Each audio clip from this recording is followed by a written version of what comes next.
अस्सलाम वालेकुम। वालेकुम सलाम। मशहूर जमाना यूसुफ व्यापारी साहब की हाल है ਤੁਹਾਡਾ? खैर जी, अल्लाह दी रहमत भाजी। ਅੱਛਾ ਭਾਈ ਯੂਸੁਫ, ਇੱਕ ਵੈੜੀ ਹੈ जी। ਔਰ ਉਹਨੂੰ ਵੈੜੇ ਨੇ ਨਵਾਂ ਘਰ ਛੜਿਆ, ਉਹਦੀ ਉਮਰ ਬਿਲਕੁਲ ਥੋੜੀ ਹੈ। अच्छा जी। ਹੁਣ ਉਹ ਖੂਨ ਸੁੱਟਦੀ ਏ, ਉਹਦੇ ਪਿੱਛੋਂ ਗੰਦ ਨਿਕਲਦਾ ਹੈ, ਮਸਲਾ ਤਾਂ ਨਹੀਂ ਉਸ ਵੈੜੀ ਨੂੰ? ਭਾਜੀ ਉਹਨਾਂ ਤੱਕ ਵਹਿੜੀ ਦੀ ਨਵੀਂ ਹੁੰਦੀ ਨਹੀਂ ਜਿੰਨਾ ਤੱਕ ਉਹਦੀ ਉਮਰ ਪੂਰੀ ਨਾ ਹੋਵੇ।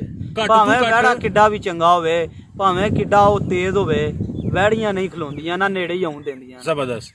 ਘੱਟ ਤੋਂ ਘੱਟ ਵੈੜੀ ਜਿਹੜੀ ਏ ਉਹ ਕਦੋਂ ਕ ਨਵੀਂ ਹੋਣੀ ਚਾਹੀਦੀ ਹੈ? ਉਹ ਜਿਹੜੀ ਆ ਨਾ ਹੁਣ ਆਸਟ੍ਰੇਲੀਅਨ ਆਈਆਂ, ਇਹਨਾਂ ਨੂੰ ਤਾਂ ਦੁੱਧ ਪਿਆਈਏ ਤੇ 10 ਮਹੀਨਿਆਂ ਬਾਅਦ ਵੀ ਨਵੀਆਂ ਹੋ ਜਾਂਦੀਆਂ ਨੇ। ਠੀਕ ਹੈ। ਤੇ ਜਿਹੜੀਆਂ ਦੇਸੀ ਨੇ ਦੁੱਧ ਘੱਟ ਪੀਤੇ ਆ, ਉਹ 2 ਸਾਲ ਬਾਅਦ 2.5 ਸਾਲ ਬਾਅਦ ਨਵੀਆਂ ਹੁੰਦੀਆਂ ਨੇ, 18 ਮਹੀਨਿਆਂ ਬਾਅਦ, 1.5 ਸਾਲ ਬਾਅਦ ਵੀ। ਅਗਰ ਸੇਵਾ ਕੀਤੀ ਹੋਏ ਵੈੜੀ ਦੀ ਜਾਂ ਫਿਰ ਝੋਟੀ ਦੀ, ਦੋਵਾਂ ਦਾ ਵੱਖਰਾ ਵੱਖਰਾ ਦੱਸਣਾ ਜੇ ਕਿ ਘੱਟ ਤੋਂ ਘੱਟ ਕਿੰਨਾ ਕੋ ਟਾਈਮ ਲੈਣ?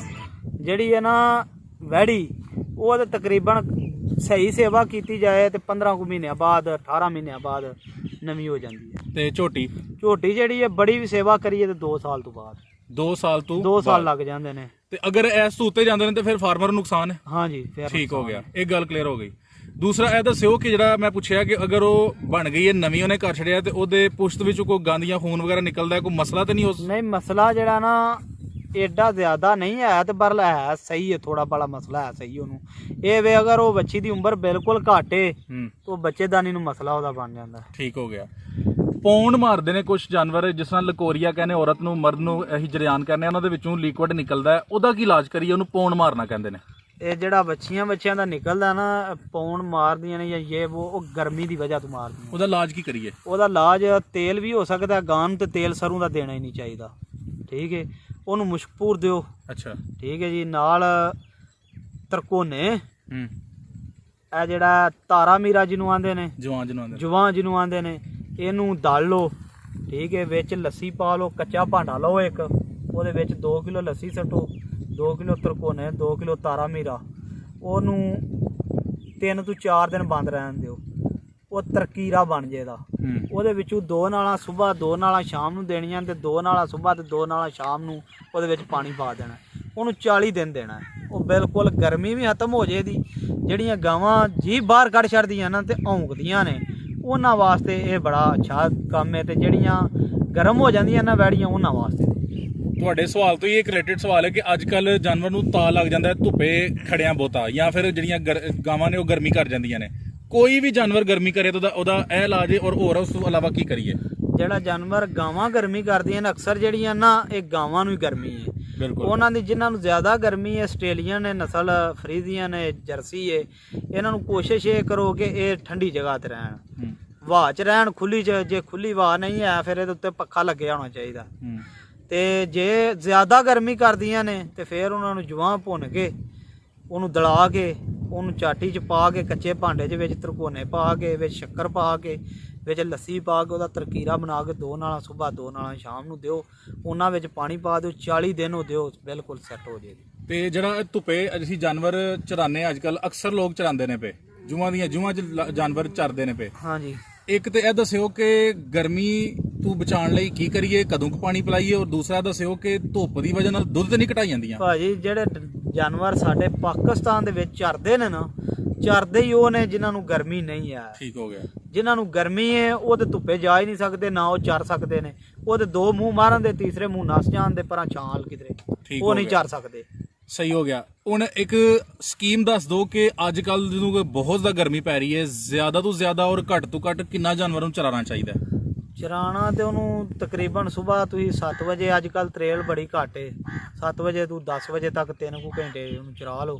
ਫਿਰ ਉਹਨੂੰ ਠੰਡੀ ਜਗ੍ਹਾ ਤੇ ਕਿਧਰੇ ਛਾਂ 'ਚ, ਜਾਂ ਫਾਰਮ ਤੁਹਾਡਾ ਬਣੇ ਆ ਉੱਤੇ ਪੱਖੇ ਲੱਗੇ ਨੇ, ਉੱਥੇ ਵਾੜ ਦਿਓ। ਪਾਣੀ ਵਿੱਚ ਖੁੱਲਾ ਹੋਵੇ, ਆਪਣੀ ਮਰਜ਼ੀ ਨਾਲ ਪੀਣ। ਜਿਨ੍ਹਾਂ ਜਾਨਵਰਾਂ ਦਾ ਦੁੱਧ ਘਟ ਜਾਂਦਾ ਹੈ, ਬਹੁਤ ਸਾਰੇ ਲੋਕ ਕਹਿੰਦੇ ਨੇ ਕਿ ਪਾਣੀ ਘੱਟ ਪੀਣ ਨਾਲ। ਐਵਰੇਜ ਦੱਸਿਓ ਕਿ ਅੱਜ ਕੱਲ ਦੇ ਦੌਰ 'ਚ ਗਰਮੀ ਦੇ ਵਿੱਚ ਬਹੁਤ ਜ਼ਿਆਦਾ ਪੈ ਰਹੀ ਹੈ, ਜਾਨਵਰ ਨੂੰ ਕਿੰਨੇ ਲੀਟਰ ਘੱਟ ਤੋਂ ਘੱਟ ਦਿਹਾੜੀ ਦਾ ਪਾਣੀ ਪਿਲਾਉਣਾ ਚਾਹੀਦਾ ਹੈ?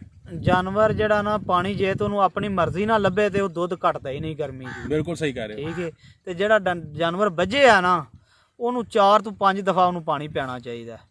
ਠੀਕ ਹੋਈ ਹੈ। 2 ਘੁੱਟ ਪੀਵੇ, ਉਹ ਜ਼ਿਆਦਾ ਪੀਵੇ, ਜਿੰਨਾ ਵੀ ਪੀਵੇ ਆਪਣੀ ਮਰਜ਼ੀ ਨਾਲ ਪੀ ਲੇ। ਬੰਦੇ ਨੂੰ ਪਿਆਸ ਲੱਗਦੀ ਹੈ ਤੇ ਬੰਦਾ ਜਿਹੜਾ ਨਾ 2 ਮਿੰਟ ਵੀ ਸਬਰ ਨਹੀਂ ਕਰ ਸਕਦਾ, ਤੇ ਇਹ ਤੇ ਬੇਜ਼ੁਬਾਨ ਨੇ। ਸਹੀ ਹੋ ਗਿਆ। ਜਿਹੜਾ ਖੁੱਲਾ ਨਾ ਜਾਨਵਰ, ਉਹਦਾ ਦੁੱਧ ਦੀ ਰੂਟੀਨ 3 ਕਿਲੋ ਦੀ 2.5 ਕਿਲੋ ਦੀ ਜ਼ਿਆਦਾ ਹੈ, ਠੀਕ ਵੱਜੇ ਦੀ ਘੱਟ ਏ।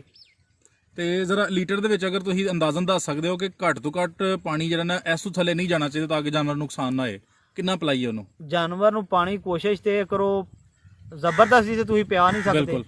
ਦਿਨ ਚ 3 ਘੰਟਿਆਂ ਬਾਅਦ ਗਰਮੀ ਚ ਉਹਨੂੰ ਪਾਣੀ ਪਿਆਓ, ਜਿੰਨਾ ਉਹ ਆਪਣੀ ਮਰਜ਼ੀ ਨਾਲ ਪੀ ਲੇ।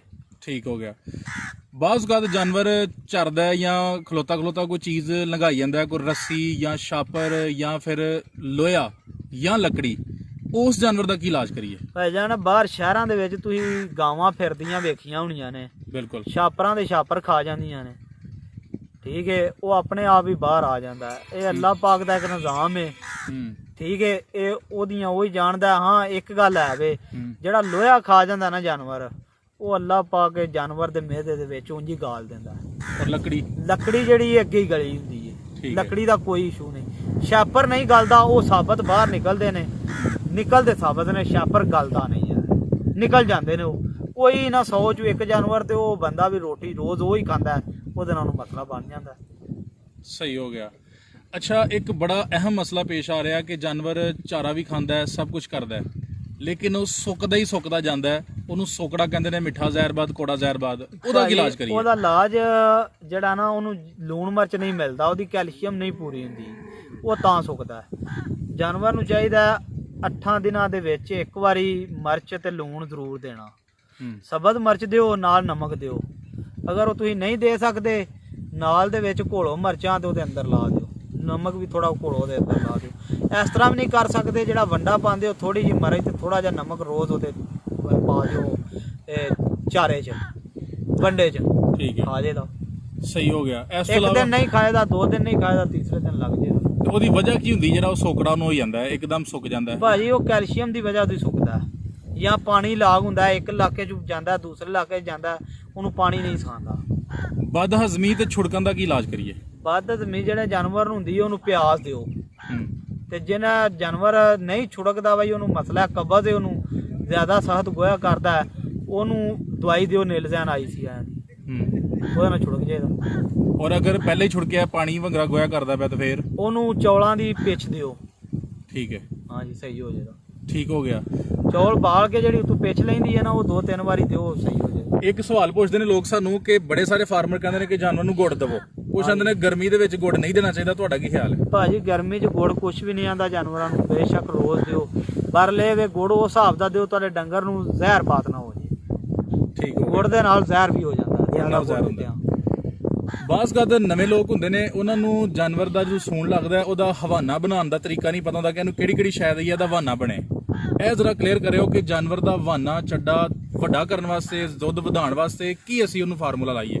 ਭਾਜੀ ਜਿਹੜੀ ਹਕੀਕਤ ਹੈ ਨਾ ਜੀ, ਜਿਹੜਾ ਚੱਡਾ ਬਣਾਇਆ ਹੈ ਅੱਲਾਹ ਪਾਕ ਨੇ ਬਣਾਇਆ ਤੇ ਨਸਲਾਂ ਦਾ ਬਣਾਇਆ ਹੈ। ਬਿਲਕੁਲ। ਜੇ ਇਹਦੇ ਚੱਡੇ ਵੱਡੇ ਹੋਣ ਲੱਗਣ ਨਾ, ਤੇ ਫਿਰ ਦੇਸੀ ਗਾਵਾਂ ਦੇ ਵੀ ਚੱਡੇ ਆਪਣੇ ਆਪ ਲੈ ਕੇ ਤੇ ਟੁਰ ਨਾ ਸਕਣ, ਦੇਸੀ ਮੱਝਾਂ ਵੀ ਆਪਣੇ ਚੱਡੇ ਨਾਲ ਲੈ ਕੇ ਟੁਰ ਸਕਣ, ਭੈੜੀਆਂ ਜਿਹੜੀਆਂ ਨੇ, ਫਿਰ ਉਹ ਸਾਰੇ ਫਾਰਮੂਲੇ ਲਾ ਕੇ ਚੱਡੇ ਵੱਡੇ ਕਰ ਲੈਣ। ਚੱਡੇ ਨਸਲਾਂ ਨਾਲ ਹੀ ਬਣਦੇ ਨੇ, ਨਸਲਾਂ ਜਿਹੜੀਆਂ ਨੇ ਉਹ ਨਸਲਾਂ ਹੀ ਨੇ, ਨਸਲਾਂ ਨਾਲ ਹੀ ਚੱਡੇ ਵੱਡੇ ਹੁੰਦੇ ਨੇ, ਨਸਲਾਂ ਹੀ ਦੁੱਧ ਦਿੰਦੀਆਂ ਨੇ। ਜਿਹੜੀਆਂ ਭੈੜੀਆਂ ਨਸਲਾਂ ਨੇ ਉਹਨਾਂ ਦੁੱਧ ਕਿੱਥੋਂ ਦੇਣਾ?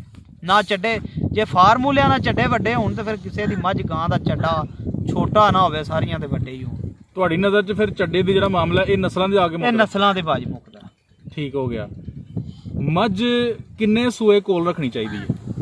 ਮੱਝ ਭਾਵੇਂ 10 ਸੂਏ ਰੱਖ ਲਓ, ਤੁਹਾਡੀ ਸਾਂਭ ਜ਼ਿਆਦਾ, 15 ਸੂਏ ਰੱਖ ਲਓ, 12 ਰੱਖ ਲਓ, 7 ਰੱਖ ਲਓ, 5 ਰੱਖ ਲਓ। ਬਿਹਤਰ ਕੀ ਹੁੰਦਾ ਹੈ ਕਿ ਕਿੰਨੇ ਸੂਏ ਬਾਅਦ ਮੱਝ ਕੱਢ ਛੜੀਏ? ਜਿੰਨੇ ਦੇਰ ਤੱਕ ਤੁਸੀਂ ਉਹਦੀ ਪਰਵਰਿਸ਼ ਸਹੀ ਕਰੋ ਦੇ, ਸਾਂਭ ਸਹੀ ਕਰੋ ਦੇ, ਉਹਨੇ ਸੂਬੇ ਉਹ ਸੂ ਸਕਦੀ ਹੈ, ਮੱਝ ਨੂੰ ਕੋਈ ਮਸਲਾ ਨਹੀਂ ਹੈ। 10 ਸੂਬੇ ਵੀ ਸੂ ਸਕਦੀ ਹੈ, 12 ਵੀ ਸੂ ਸਕਦੀ ਹੈ, 15 ਵੀ ਸੂ ਸਕਦੀ ਹੈ। ਸਹੀ ਹੈ। ਹਰ ਬੰਦੇ ਦਾ ਨੁਕਤਾ ਨਜ਼ਰ, ਗੱਲਬਾਤ ਅਲੱਗ ਹੁੰਦੀ, ਉਹਦੀ ਸੋਚ ਅਲੱਗ ਹੈ। ਭਾਈ ਬੂਟੇ ਕੋ ਵੀ ਅਸਾਂ ਪੁੱਛਿਆ, ਤੁਹਾਡੇ ਕੋਲ ਪੁੱਛਨੇ ਆ, ਸਾੜੂ ਦਾ ਔਰ ਥਣਾ ਦੇ ਜਿਹੜੇ ਪ੍ਰੋਬਲਮਸ ਨੇ ਉਹਦੇ ਬਾਰੇ ਸਾਨੂੰ ਜ਼ਰਾ ਰੋਸ਼ਨੀ ਪਾਓ ਕਿ ਇਹ ਮਾਮਲਾਤ ਕੀ ਹੁੰਦੇ ਨੇ, ਕਿਉਂਕਿ ਲੋਕ ਥਣਾ ਦੇ ਹਵਾਲੇ ਨਾਲ ਬੜੇ ਪਰੇਸ਼ਾਨ ਨੇ। ਭਾਜੀ ਸਾਰਿਆਂ ਤੋਂ ਪਹਿਲਾਂ ਤੇ ਥਣ ਖਰਾਬ ਹੁੰਦੇ ਨੇ ਜਿਹੜੇ ਮਸਾਲਾ ਨਹੀਂ ਮੱਝਾਂ ਨੂੰ ਦਿੰਦੇ। ਮਸਾਲੇ ਦੀ ਪਹਿਲੇ ਕਲੀਅਰ ਕਰਿਓ ਕਿ ਕਿਹੜਾ ਦੇਣਾ ਚਾਹੀਦਾ ਹੈ, ਉਹਦੇ ਚ ਕੀ ਕੀ ਸ਼ਾਮਲ ਹੋਏ, ਕਦੋਂ ਦੇਣਾ ਚਾਹੀਦਾ? ਮਸਾਲਾ ਹੀ ਤੇ ਦਿੰਦੇ ਜੇ ਹਰੀ ਮਿਰਚ, ਪਿਆਜ਼ ਅਤੇ ਅਦਰਕ। ਇਹ ਕਿੰਨਾ ਕਿੰਨਾ? ਇਹ ਪਿਆਜ਼ ਜਿਹੜਾ 1 ਕਿਲੋ ਦੇਣਾ ਮੱਝ ਨੂੰ, ਇੱਕ ਨੂੰ, ਠੀਕ ਹੈ। 1 ਛਟਾਕੀ ਜਿਹੜੀ ਹਰੀ ਮਿਰਚ ਦੇਣੀ ਹੈ, ਅੱਧ ਪਾ ਜਾਂ ਛਟਾਕੀ ਅਦਰਕ ਦੇਣਾ ਸਰਦੀ ਚ, ਠੀਕ ਹੈ। ਅਗਰ ਗਰਮੀ ਹੋਵੇ ਤੇ ਅੱਧੀ ਛਟਾਕੀ ਹਰੀ ਮਿਰਚ ਤੇ ਅੱਧੀ ਛਟਾਕੀ ਅਦਰਕ, ਅੱਧਾ ਕਿਲੋ ਪਿਆਜ਼। ਠੀਕ ਹੋ ਗਿਆ। ਅੱਛਾ, ਇਹ ਕਦੋਂ ਦੇਣਾ ਵੇ ਇਹ ਮਸਾਲਾ? ਹਰ 8 ਦਿਨ ਬਾਅਦ ਦਿਓ ਤੇ ਤੁਹਾਡੀ ਮੱਝਾਂ ਦੇ ਥਣ ਨਹੀਂ ਖਰਾਬ ਹੋਣ ਲੱਗੇ। ਤੇ ਅਗਰ ਖੁਦਾ ਨਾ ਖਾਸਾ ਥਣ ਖਰਾਬ ਹੋ ਹੀ ਗਿਆ ਤੇ ਫਿਰ ਕਰੀਏ? ਥਣ ਬੜੇ ਕਿਸਮਾਂ ਦੇ ਖਰਾਬ ਹੁੰਦੇ ਨੇ, ਕਿਸੇ ਨੂੰ ਸਾੜੂ ਪੈਂਦਾ, ਬਿਲਕੁਲ, ਕਿਸੇ ਨੂੰ ਮੂੰਹ ਸੜੀ ਹੋ ਜਾਂਦੀ ਹੈ, ਠੀਕ ਹੈ ਜੀ, ਕਿਸੇ ਦਾ ਜਿਹੜਾ ਥਣ ਬਿਲਕੁਲ ਹੀ ਬੰਦ ਹੋ ਜਾਂਦਾ, ਨਾੜ ਪੈ ਜਾਂਦੀ। ਬਿਲਕੁਲ, ਨਾੜ ਦਾ ਕੋਈ ਹੱਲ ਨਹੀਂ। ਨਾੜ ਵਾਲਾ ਜ਼ਾਇਆ ਹੋ ਗਿਆ। ਥਣ 'ਚ ਨਾੜ ਪੈ ਗਈ ਹੈ ਨਾ, ਉਹ ਅੱਲਾ ਪਾਕ ਨੂੰ ਨਾ ਪਿਆ ਚੱਲੇ ਤੇ ਪਿਆ ਚੱਲੇ, ਨਹੀਂ ਤੇ ਟੋਟਲ ਬੰਦ ਹੀ ਹੋ ਜਾਂਦੇ ਨੇ। 100 ਚੋਂ 99 ਬੰਦ ਹੋ ਜਾਂਦੇ ਨੇ। ਸਾੜੂ ਜਿਹੜਾ ਉਹ ਠੀਕ ਹੋ ਜਾਂਦਾ ਜੇ ਉਹਨੂੰ ਅਟੇ ਟਾਈਮ ਉਹਦਾ ਹੱਲ ਕੀਤਾ ਜਾਏ ਤੇ। ਬਿਲਕੁਲ, ਉਸੇ ਟਾਈਮ ਉਹਨੂੰ ਘਿਓ ਦਿਓ ਮੱਝ ਨੂੰ। ਕਿਹੜਾ? ਅੱਧਾ ਕਿਲੋ ਘਿਓ ਲਓ, ਮੱਝ ਵੱਡੀ ਹੈ ਤੇ ਉਹਨੂੰ 2 ਟਾਈਮ ਕਰ ਲਓ, ਵਿੱਚ ਕਿਲੋ ਦੁੱਧ ਪਾ ਕੇ ਉਹ ਸ਼ਾਮ ਨੂੰ ਪਾਇਆ ਸੁਬਾਹ ਨੂੰ। ਠੀਕ ਉਹ ਇੱਕ ਬਾਲਾ ਦਵਾਓ, ਵਿੱਚ ਇੱਕ ਪਾਇਆ ਕੋ ਚੀਨੀ ਪਾਓ ਤੇ ਉਹ ਸਾੜੂ ਵਾਸਤੇ ਦਿਓ ਉਹਨੂੰ। ਸਹੀ ਹੋ ਗਿਆ। ਅੱਛਾ ਦੱਸਿਓ ਕਿ ਬਾਅਦ ਜਾਨਵਰ ਨੂੰ ਅਥਰੂ ਹੋ ਜਾਂਦਾ, ਕੋਈ ਸ਼ਾਇਦ ਦਿੰਦੇ ਆ, ਅਥਰੂ ਦਾ ਕੀ ਇਲਾਜ ਕਰੀਏ? ਭਾਈ ਆਪਣੇ ਕੋਲ ਅਜੇ ਤੱਕ ਅਥਰੂ ਲੱਗਾ ਕੋਈ ਨਹੀਂ ਕਿਸੇ ਮੱਝ ਨੂੰ, ਨਾ ਉਹਦਾ ਇਲਾਜ ਕੀਤਾ। ਉਹਦਾ ਇਲਾਜ ਨਹੀਂ ਕੀਤਾ ਤੁਸੀਂ? ਠੀਕ ਹੋ ਗਿਆ। ਅੱਛਾ ਭਾਈ ਯੂਸਫ, ਤੁਸੀਂ ਬੜੇ ਕੀਮਤੀ ਸਾਨੂੰ ਇਲਾਜ ਦੱਸੇ ਨੇ, ਮਾਲੂਮਾਤ ਦੱਸੀਆਂ ਨੇ। ਉਮੀਦ ਹੈ ਕਿ ਤੁਹਾਡੀਆਂ ਗੱਲਾਂ ਫਾਰਮਰ ਭਾਈਆਂ ਦੇ ਕੰਮ ਆਉਣਗੀਆਂ। ਔਰ ਇੱਕ ਐਂਡ ਤੇ ਸਾਨੂੰ ਦੱਸ ਦਿਓ ਕਿ ਪਿੱਛਾ ਮਾਰਨਾ, ਪਿੱਛੇ ਦਾ ਇਲਾਜ ਕੀ ਹੈ? ਭਾਜੀ ਅਸਲ ਤੇ ਪਿੱਛਾ ਹੈ ਕੋਈ ਨਹੀਂ। ਅੱਛਾ, ਠੀਕ ਹੈ। ਜਦੋਂ ਮਾਈ ਦਬਾ ਹੁੰਦੀ ਏ ਕੋਈ ਪਿੱਛਾ ਨਹੀਂ ਨਿਕਲਦਾ ਹੈ ਵਿੱਚ। ਇਹ ਅੰਦਰ ਮਾਈ ਦੇ ਵਾਹ ਹੀ ਹੁੰਦੀ ਏ ਖੁਸ਼ਕੀ ਤੇ ਗਰਮੀ ਤੋਂ। ਠੀਕ ਹੈ, ਠੀਕ ਹੈ। ਜਦੋਂ ਮਾਈ ਦੇ ਮੇਦਾ ਜਿਹੜਾ ਨਾ ਹੀਟ ਅਪ ਹੁੰਦਾ ਨਾ, ਉਦੋਂ ਜ਼ੋਰ ਲਾਂਦੀ ਏ ਬਹਿ ਕੇ, ਤੇ ਉਹ ਥੋੜਾ ਜਿਹਾ ਮਾਸ ਜਿਹੜਾ ਬਾਹਰ ਆਉਂਦਾ, ਜਿਉਂ ਬਾਹਰ ਆਉਂਦਾ ਹੋਰ ਜ਼ੋਰ ਲਾਂਦੀ ਏ, ਉਹ ਬਾਹਰ ਕੱਢ ਜਾਂਦੀ ਏ। ਠੀਕ ਹੈ। ਖੁਸ਼ਕੀ ਦੀ ਵਜ੍ਹਾ ਤੋਂ ਇਹ ਜ਼ਿਆਦਾਤਰ ਹੁੰਦਾ ਹੈ, ਜ਼ਿਆਦਾ ਖੁਸ਼ਕੀ ਤੋਂ ਹੁੰਦਾ, ਥੋੜਾ ਬਾਲਾ ਬਾਦੀ ਤੋਂ ਵੀ ਹੁੰਦਾ ਹੈ। ਜਿਹੜੀ ਮੱਝ ਨੂੰ ਖੁਸ਼ਕੀ ਨਹੀਂ ਜਾਂ ਬਾਦੀ ਨਹੀਂ, ਉਹਨੂੰ ਨਹੀਂ ਹੁੰਦਾ। ਸਹੀ ਹੋ ਗਿਆ। ਕੁਝ ਸਵਾਲ ਅਸੀਂ ਵਾਈਂਡ ਅਪ ਕਰਨਾ ਚਾਹ ਰਹੇ ਹਾਂ, ਜ਼ਿਹਨ ਚ ਆ ਗਏ ਨੇ ਕਿ ਜਾਨਵਰ ਹੀਟ ਚ ਨਾ ਆਏ, ਔਰ ਜਿਹੜਾ ਨਹੀਂ ਬਣਦਾ ਅਗਰ ਬਣ ਜੇ ਤੇ ਫਿਰ ਉਹ ਫਿਰ ਜਾਂਦਾ। ਇਹ ਜਰਾ 2-3 ਕਲੀਅਰ ਕਰਿਓ, ਕਿਉਂਕਿ ਇਹਦੇ ਬਾਰੇ ਜੀ ਲੋਕ ਪਰੇਸ਼ਾਨ। ਜਿਹੜਾ ਭਾਈ ਇੱਕ ਤੇ ਜਾਨਵਰ ਜਿਹੜੇ ਨੇ ਨਾ, ਮੱਝਾਂ ਜਿਹੜੀਆਂ ਨੇ ਨੀਲੀ ਦੀਆਂ ਮੱਝਾਂ ਹੋ ਗਈਆਂ, ਨਸਲੀ ਜਿਹੜੀਆਂ ਨੇ ਸਹੀ, ਉਹ ਭਾਜੀ ਸਾਲ ਦੁੱਧ ਦੇ ਕੇ ਬਾਅਦ ਚ ਬਣਦੀਆਂ। ਠੀਕ ਹੋ ਗਿਆ। ਕੁਛ ਮੱਝਾਂ ਜਿਹੜੀਆਂ ਨੇ ਉਹਨਾਂ ਦੀ ਖੁਰਾਕ ਬੜੀ ਜ਼ਿਆਦਾ ਦਿੱਤੀ ਜਾਂਦੀ, ਉਹ ਗਰਮ ਹੋ ਕੇ ਵੀ ਬਣ ਜਾਂਦੀਆਂ ਨੇ, ਫਿਰ ਉਹ ਫਰਾਲ ਹੋ ਜਾਂਦੀਆਂ। ਠੀਕ ਹੈ। ਕੁਛ ਮੱਝਾਂ ਜਿਹੜੀਆਂ ਨੇ ਉਹ ਇਸ ਵਜ੍ਹਾ ਤੋਂ ਨਹੀਂ ਬਣਦੀਆਂ, ਲਿਸੀਆਂ ਹੋ ਜਾਂਦੀਆਂ ਨੇ, ਮਾੜੀਆਂ ਹੋ ਜਾਂਦੀਆਂ ਨੇ। ਉਹ ਜਦੋਂ ਉਹਨਾਂ 'ਚ ਤਾਕਤ ਆਵੇ ਦੀ ਉਦੋਂ ਉਹ ਬਣ ਜਾਂਦੀਆਂ। ਅੱਛਾ, ਜਿਹੜਾ ਹੀਟ ਦਾ ਮਾਮਲਾ ਵੇ, ਜਿਹੜਾ ਕਹਿੰਦੇ ਨੇ ਕਿ ਹੀਟ ਵਿੱਚ ਨਹੀਂ ਆਂਦਾ, ਉਹਦਾ ਤਾਂ ਤੁਸੀਂ ਕਲੀਅਰ ਕੀਤਾ ਕਿ ਇਹ ਮਾਮਲਾਤ ਨੇ ਜੀ। ਤੇ ਜਿਹੜੀਆਂ ਫਿਰ ਜਾਂਦੀਆਂ ਨੇ ਉਹਦਾ ਕਰੀਏ? ਜਿਹੜੀਆਂ ਭਾਜੀ ਫਿਰ ਜਾਂਦੀਆਂ ਨੇ ਉਹ ਬੱਚੇਦਾਨੀ 'ਚ ਮਸਲਾ ਹੁੰਦਾ। ਬੱਚੇਦਾਨੀ ਦਾ ਟੀਕਾ ਲੱਭਦਾ, ਇੱਕ ਨਾਂ ਨਹੀਂ ਉਹਦਾ ਹੁੰਦਾ ਸਹੀ, ਥੋੜਾ ਵੀ ਨਹੀਂ ਆਉਂਦਾ। ਮੈਸੇਜ ਹੈ ਮੈਂ ਤੁਹਾਨੂੰ ਕਰ ਦਿਆਂ ਦਾ, ਉਹ ਵਿੱਚ ਲਿਖ ਲਿਆ ਜੀ। ਠੀਕ ਹੋ ਗਿਆ। ਠੀਕ ਹੈ। ਪੁੱਛ ਕੇ ਮੈਸੇਜ ਮੈਂ ਕਰ ਦਿਆਂ, ਤਾਂ ਬੱਚੇਦਾਨੀ ਆ ਟੀਕਾ ਜਿਹੜਾ ਨਾ ਉਹ ਲਾਓ, ਫਿਰ ਮੱਝ ਫਰਾਲ ਨਹੀਂ ਰਹਿਣ, ਨਾ ਗਾਂ ਨਾ ਮੱਝ। ਤੁਹਾਡੇ ਹੱਥ 'ਚੋਂ ਬੜੀਆਂ ਮੱਝਾਂ ਗੁਜ਼ਰਦੀਆਂ ਨੇ, ਇਹ ਦੱਸਿਓ ਕਿ ਮੱਝ ਜਿਹੜੀ ਏ ਉਹਨੂੰ ਸੀਮਨ ਰਹਾਈਏ, ਟੀਕਾ ਲਵਾਈਏ, ਜਾਂ ਫਿਰ ਉਹ ਵੈਡੇ ਕੋ ਕਰਵਾਈਏ ਤੇ ਉਹ ਬਿਹਤਰ ਹੈ? ਭਾਜੀ ਅਸਲ ਤੇ ਜਿਹੜਾ ਕੰਮ ਹੈ ਨਾ, ਜਿਹੜਾ ਅਸਲ ਹੈ ਕੰਮ, ਉਹ ਤੇ ਸੰਡੇ ਦਾ ਹੀ ਹੈ ਜਾਂ ਵੈੜੇ ਦਾ, ਜਿਹੜਾ ਸਹੀ ਹੈ ਕੰਮ। ਤੇ ਜਿਹੜਾ ਤੁਸੀਂ ਨਹੀਂ ਪੁੱਜ ਆ ਸਕਦੇ, ਤੁਹਾਡੇ ਕੋਲ ਵੈੜਾ ਨਹੀਂ ਚੰਗਾ ਜਾਂ ਸੰਡਾ ਨਹੀਂ ਚੰਗਾ, ਫਿਰ ਟੀਕਾ ਹੀ ਲਵਾਉਣਾ, ਉਹ ਮਜਬੂਰੀ ਹੈ। ਠੀਕ ਹੋ ਗਿਆ। ਹੁਣ ਜਿਹੜਾ ਸਾਹਣ ਵਾਲਾ ਕੰਮ ਹੈ, ਫਿਰ ਉਹ ਨਸਲੀ ਜਿਹੜਾ ਘਰ ਦਾ ਮਾਲ ਬਣਾਇਆ ਉਹਨਾਂ ਨਾਲ ਤੇ ਨਹੀਂ ਲਗਾਉਂਦਾ ਟੀਕਾ। ਸਾਹਣ ਜਿਹੜਾ ਵੇ ਇਹਦੇ ਬਾਰੇ ਚ ਵੀ ਕਲੀਅਰ ਕਰਿਓ ਕਿ ਕਿੰਨੇ ਚਿਰ ਦਾ ਹੋਈਏ ਤੇ ਫਿਰ ਉਹ ਬਦਲ ਲੈਣਾ ਚਾਹੀਦਾ। ਕੁਝ ਲੋਕ ਨਹੀਂ ਬਦਲਦੇ ਤੇ ਮੱਝਾਂ ਖਰਾਬ ਪਈਆਂ ਹੁੰਦੀਆਂ। ਭਾਜੀ ਅਸਲ ਤੇ ਸਾਹਣ ਜਿਹੜਾ 4 ਤੋਂ 5 ਸਾਲ ਬਾਅਦ ਜਾ ਕੇ ਬਣਦਾ ਹੈ। ਠੀਕ ਹੋ ਗਿਆ। ਜਿਹੜਾ ਸਹੀ ਬੱਚੇ ਜਵਾਨ ਕਰਨ ਦਾ ਜਾਂ ਉਹਦਾ ਰਿਜ਼ਲਟ ਲੈਣ ਦਾ ਅਸਲ ਮਕਸਦ ਜਿਹੜਾ ਨਾ, ਉਹ 4 ਤੋਂ 5 ਸਾਲ ਬਾਅਦ ਬਣਦਾ ਹੈ। ਅਸੀਂ ਕੱਟੇ ਜਿਹੜੇ ਆ ਦੋਂਦਾ ਤੋਂ ਚੌਗਾ ਹੋ ਜਾਂਦਾ ਜਾਂ ਛਿੱਗਾ ਹੋ ਜਾਂਦਾ, ਤੇ ਅਸੀਂ ਆਨੇ ਵੱਡਾ ਹੋ ਗਿਆ ਇਹਨੂੰ ਵੇਚ ਦਿਓ। ਅਸਲ ਤੇ ਜਵਾਨ ਤੇ ਹੁੰਦਾ, ਉਹ ਫੁੱਲ ਜਦੋਂ ਕੰਨੀਆਂ ਕੱਢ ਜਾਂਦਾ 5 ਸਾਲ ਤੋਂ ਬਾਅਦ, ਫਿਰ ਜਿਹੜੀ ਉਹਦੀ ਮੱਝ ਹੋਈ ਹੈ ਉਹਦਾ ਬੱਚਾ ਹੋਰ ਤਰੀਕੇ ਦਾ ਹੋਵੇਗਾ। ਉਹ ਕਿੰਨੀ ਦੇਰ ਰੱਖੀਏ ਫਿਰ ਅੱਗੋਂ? ਉਹ ਰੱਖੋ 5 ਸਾਲ ਰੱਖੋ, 4 ਸਾਲ ਰੱਖੋ, ਯਾਨੀ ਕਿ ਤੁਹਾਡਾ ਕਹਿਣ ਦਾ ਮਕਸਦ ਹੈ ਕਿ 10 ਸਾਲ ਤੱਕ ਵੀ ਸਾਨ ਜਿਹੜਾ ਅੱਛਾ ਸੁੰਦਾ ਹੈ ਨਾ, ਤੁਹਾਡੇ ਘਰ ਬਰੀਡ ਉਹਦੀ ਅੱਛੀ ਬਣਦੀ ਏ, ਉਹਦੀਆਂ 3 ਵਾਲੀਆਂ ਵੀ ਤੁਸੀਂ ਲੈ ਸਕਦੇ ਹੋ। ਸਹੀ ਹੋ ਗਿਆ। ਤੁਸੀਂ ਜਾਨਵਰ ਜਦੋਂ ਬਹਾਉਂਦੇ ਹੋ ਤੇ ਬੜੇ ਚਾਅ ਨਾਲ ਤੁਸੀਂ ਥਣ ਤੇ ਉਹਨਾਂ ਦੇ ਦੁੱਧ ਦੱਸਦੇ ਹੋ। ਹਾਂਜੀ। ਲੋਕਾਂ ਨੂੰ ਇਹ ਵੀ ਦੱਸ ਛੜੋ ਕਿ ਜਦੋਂ ਤੁਹਾਡੇ ਕੋਲੋਂ ਡੰਗਰ ਘਰ ਖੜਦੇ ਨੇ ਤੇ ਫਿਰ ਉਹਨਾਂ ਦਾ ਦੁੱਧ ਉੱਥੇ ਹੀ ਜਿਹੜੀ ਉਸ ਮਿਕਦਾਰ ਤੇ ਕਿਸਾਨ ਰੱਖੀਏ ਜਾਂ ਵਧਾਈਏ? ਪਤਾ ਜੇ ਕੀ ਗੱਲ ਏ, ਮੱਝਾਂ ਦੇ ਅੰਦਰ ਜਾਂ ਗਾਵਾਂ ਦੇ ਅੰਦਰ ਸੂਟਾ ਨਹੀਂ ਕੋ ਲੱਗੇ ਆ ਕਿ ਜਿੱਥੋਂ ਦੁੱਧ ਬਾਹਰ ਨਿਕਲੀ ਜਾਵੇ। ਜਿੰਨੀ ਕੋ ਉਹਨਾਂ ਨੂਰ ਹੈ ਹੱਦਾ ਦਾ, ਜਿੰਨੀ ਕੋ ਉਹਨਾਂ ਦੀ ਸਾਂਭ ਕਰਨੀ ਜੇ ਨਾ, ਉਹਨਾਂ ਕੋ ਅੱਛੀ ਮੱਝ ਤੁਹਾਡਾ ਰਿਜ਼ਕ ਨਹੀਂ ਰੱਖਣ ਲੱਗੀ, ਬਿਲਕੁਲ ਨਹੀਂ ਉਹ ਨੂਰ ਰੱਖਣ ਲੱਗੀ। ਸਹੀ ਹੋ ਗਿਆ। ਜਿਹੜੀ ਅੱਛੀ ਨੂਰ ਵਾਲੀ ਹੈ। ਆਖਰ ਤੇ ਇਹ ਦੱਸਿਓ ਕਿ ਅਗਰ ਇੱਕ ਬੰਦਾ ਮਹਾਨਾ 50,000 ਕਮਾਉਣਾ ਚਾਹੁੰਦਾ, ਉਹ ਕਿੰਨੇ ਜਾਨਵਰ ਰੱਖੇ ਔਰ ਕਿਹੜੇ ਰੱਖੇ ਤਾਂ ਕਿ ਉਹ 50,000 ਆਰਾਮ ਸਕੂਨ ਨਾਲ ਕਮਾ ਲੇ, ਉਹਦਾ ਖਾਨਦਾਨ ਦਾ ਨਿਜ਼ਾਮ ਚੱਲ ਪਏ? ਉਹ ਭਾਜੀ ਮੱਝਾਂ 5 ਜਿਹੜੀਆਂ ਨੇ ਨਾ 5 ਮੱਝਾਂ ਉਹਦੇ ਵਾਸਤੇ ਉਹਦੇ ਕੋਲ ਜ਼ਮੀਨ ਹੋਣੀ ਚਾਹੀਦੀ ਇੱਕ ਪੈਲੀ ਕੋ।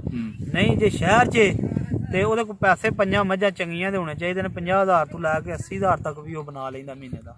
ਠੀਕ ਹੋ ਗਿਆ। ਇਹ ਤੁਸੀਂ ਬੜਾ ਜ਼ਬਰਦਸਤ ਪੁਆਇੰਟ ਦੱਸਿਆ ਕਿ ਅਗਰ ਕੋਈ ਬੰਦਾ ਘਰ ਰਹਿ ਕੇ 50 ਤੋਂ 80,000 ਕਮਾਉਣਾ ਚਾਹੁੰਦਾ, ਅਗਰ ਜੇ ਮੱਝਾਂ ਲੀਲੇ ਦਾ ਸਸਤੀਆਂ ਜੀ 2 ਲੱਖ ਦੀ 1.5 ਲੱਖ ਦੀ ਪੌਣੇ 2 ਲੱਖ ਦੀ, ਹੁਣ ਇੱਕ ਮੱਝ ਦਾ ਸ਼ਹਿਰ ਦੇ ਵਿੱਚ 400 ਰੁਪਇਆ ਖਰਚਾ ਜੀ। ਅਗਰ ਉਹ ਦੁੱਧ ਹੀ 8 ਕਿਲੋ ਦਿੰਦੀ ਏ 400-500 ਉਹ ਲੈ ਗਈ ਤੇ 300 ਉਹਨੂੰ ਬਚ ਗਿਆ, ਉਹਨੂੰ ਕੁਝ ਨਹੀਂ ਬਚੇਗਾ। ਠੀਕ ਹੈ। ਅਗਰ ਮੱਝ ਦੁੱਧ ਦਿੰਦੀ ਏ 13 ਤੋਂ 14 ਕਿਲੋ, ਉਹ ਮੱਝ ਲੱਭਣੀ ਹੈ 3 ਲੱਖ ਦੀ, ਘੱਟ ਕੋਈ ਨਹੀਂ। ਜਿਹੜੀ ਸਹੀ ਨੀਲੀ ਦੀ ਮੱਝ ਹੈ ਅਸਲ ਹੈ ਪਿਓਰ ਹੈ, ਉਹ 3 ਲੱਖ ਤੋਂ ਉੱਤੇ ਹੀ ਲੱਭਣੀ ਹੈ। ਉਹ ਦੁੱਧ ਦੇ ਦੀ 13 ਤੋਂ 14 ਕਿਲੋ, ਉਹ 400 ਖਾ ਕੇ ਉਹਨੂੰ 1000 ਰੁਪਇਆ ਬਚੇਦਾ ਇੱਕ ਮੱਝ ਦਾ। ਠੀਕ ਹੋ ਗਿਆ। ਅੱਛਾ, ਇਹ ਕਿਸਾਨ ਦੋਸਤ ਭਾਈ ਦੇ ਸਵਾਲ ਸਾਡੇ ਵੱਧਦੇ ਜਾਂਦੇ ਨੇ ਪਏ। ਬਿਹਤਰੀਨ ਵੰਡਾ ਤੇ ਮਤਵਾਜ਼ਨ ਗ਼ਜ਼ਾ ਕਿਹਨੂੰ ਕਹੋਗੇ ਤੁਸੀਂ? ਭਾਜੀ ਅਸੀਂ ਤੇ ਪੱਠੇ ਜਿਹੜਾ ਨਾ ਚਾਰਾ ਹਰਾ ਇਹ ਜ਼ਿਆਦਾਤਰ ਪਾਉਂਦੇ ਆ ਇੱਥੇ, ਜਿਹੜਾ ਦਿਹਾਤ 'ਚ ਪਿੰਡਾਂ 'ਚ ਕੰਮ ਹੈ। ਠੀਕ ਹੈ। ਸ਼ਹਿਰਾਂ 'ਚ ਜਿਹੜਾ ਉਹ ਵੰਡਾ ਕਈ ਕਿਸਮਾਂ ਦਾ, ਤੂੜੀ ਪਾਉਂਦੇ ਨੇ, ਖਲ ਪਾਉਂਦੇ ਨੇ ਬਨੌਲੇ ਵਾਲੀ, ਟੁੱਕਰ ਪਾਉਂਦੇ ਨੇ, ਟੁਕਰੇ, ਕਣਕ ਦਲ ਕੇ ਕਰਾ, ਇਸ ਤਰ੍ਹਾਂ ਦੀਆਂ ਚੀਜ਼ਾਂ ਮਿਕਸ ਕਰਕੇ ਪਾਉਂਦੇ ਨੇ। ਆਖਰ ਤੇ ਦੱਸਿਓ, ਸਾਡੇ ਇੱਕ ਭਾਈ ਨੇ ਸਵਾਲ ਪੁੱਛਿਆ, ਨਵਾਂ ਫਾਰਮ ਖੋਲਣਾ ਚਾਹੁੰਦਾ ਹੈ। ਉਹਨੇ ਕਿਹਾ ਜੀ ਅਗਰ 20 ਜਾਨਵਰ ਨੇ, 20 ਜਾਨਵਰਾਂ ਵਾਸਤੇ ਕਿੰਨੀ ਜ਼ਮੀਨ ਹੋਣੀ ਚਾਹੀਦੀ ਹੈ ਔਰ ਉਹਦੇ ਵਾਸਤੇ ਚਾਰਾ ਕੱਟਣ ਵਾਸਤੇ ਕਿੰਨੇ ਬੰਦੇ ਹੋਣੇ ਚਾਹੀਦੇ ਨੇ? ਇਹ ਜ਼ਰਾ 2 ਗੱਲਾਂ ਦੱਸ ਦਿਓ। ਅਗਰ 20 ਉਹਦੇ ਕੋਲ ਮੱਝਾਂ ਵੱਡੀਆਂ ਨੇ ਨਾ, ਉਹਨੂੰ 5 ਕਿੱਲੇ ਜ਼ਮੀਨ ਚਾਹੀਦੀ ਹੈ, 5 ਤੋਂ 6 ਕਿੱਲੇ। ਤੇ 20 ਜਾਨਵਰਾਂ ਦਾ ਚਾਰਾ ਕੱਟਣ ਵਾਸਤੇ ਕਿੰਨੇ ਬੰਦੇ? 2 ਬੰਦੇ। ਔਰ ਟਾਈਮ ਕਿੰਨਾ ਲੱਗੇਗਾ ਉਹਨਾਂ ਨੂੰ? ਟਾਈਮ ਤੇ ਸਾਰਾ ਦਿਨ ਹੀ ਉਹਨਾਂ ਲੱਗਿਆ ਰਹਿਣਾ। ਫੇਰ ਵੀ ਪੱਠੇ ਕੱਟ ਲਓ ਤੇ ਉਹਨਾਂ ਨੂੰ ਪਾਣੀ ਪਿਆ ਲਓ, ਪਾਣੀ ਪਿਆ ਲਓ। ਪੱਠੇ ਕੱਟਣ ਦਾ ਟਾਈਮ ਕਿੰਨਾ? ਉਹ 1 ਘੰਟੇ ਦਾ, ਯਾਨੀ ਕਿ 1 ਘੰਟੇ 'ਚ ਮੈਨੇਜ ਕਰ ਸਕਦੇ। ਬਹੁਤ ਸ਼ੁਕਰੀਆ ਭਾਈ ਯੂਸਫ, ਬੜੀਆਂ ਹੀ ਗੱਲਾਂ ਤੁਹਾਡੇ ਕੋਲ ਪੁੱਛੀਆਂ ਨੇ ਔਰ ਘੱਟ ਹੀ ਕਿਸੇ ਫਾਰਮਰ ਕੋਲ ਅਸੀਂ ਇੰਨੀਆਂ ਗੱਲਾਂ ਪੁੱਛੀਆਂ। ਤੁਸੀਂ ਬੜਾ ਪੇਚੀਦਾ ਸਵਾਲਾਂ ਦੇ ਬੜੇ ਬਿਹਤਰੀਨ ਜਵਾਬ ਦਿੱਤੇ ਨੇ। ਬਹੁਤ ਸ਼ੁਕਰੀਆ। अस्सलाम वालेकुम। वालेकुम सलाम।